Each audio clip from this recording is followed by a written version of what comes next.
Artificial intelligence is coming for our jobs. Many will lose their jobs, and not just in professions like banking, legal services, insurance, and accounting. Is your job at risk? Watch the job quiz to find out.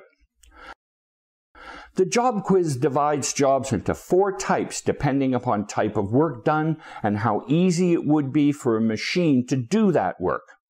Let's say you do a lot of routine, when this happens, do that.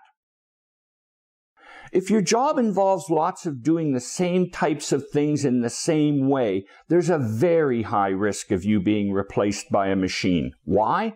The work is passive. There's no thinking required. It's work easily done by a machine. Okay, say you do a lot of, when this happens, do one of these 3 things.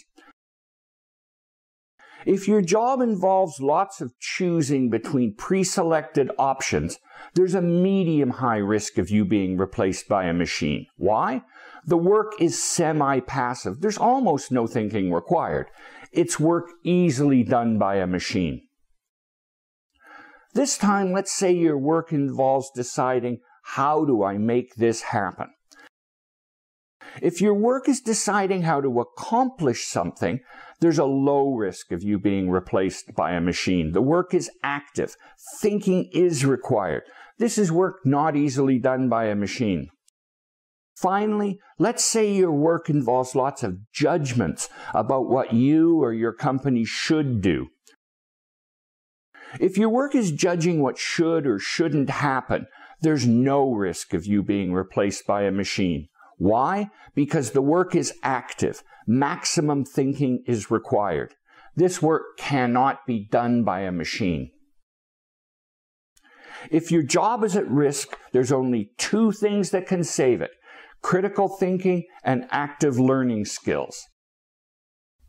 As the old, passive, no thinking required jobs disappear, good new jobs will appear. These good new jobs of the future will all require some type of thinking skill: creative thinking, critical thinking, thinking outside the box. You'll need to be able to learn new things quickly, to teach yourself new things.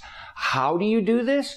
By learning critical thinking and active learning skills. Where do you start? You start by learning how to think logically. If you can't think logically, you won't get critical thinking or active learning. Of course, thinking logically helps you in other areas. Most management skills, problem solving, decision making, planning, just to name 3, are all based on thinking logically. No other skill will help you as much in life or at work than learning how to think logically. I encourage you to look at the other videos or watch the Where's My Job webinar. You sign up at whythinkingmatters.com. Thank you very much for your time and your consideration. My last word, come, change your life. 谢谢你们，再见. This is Greg Biskey saying goodbye.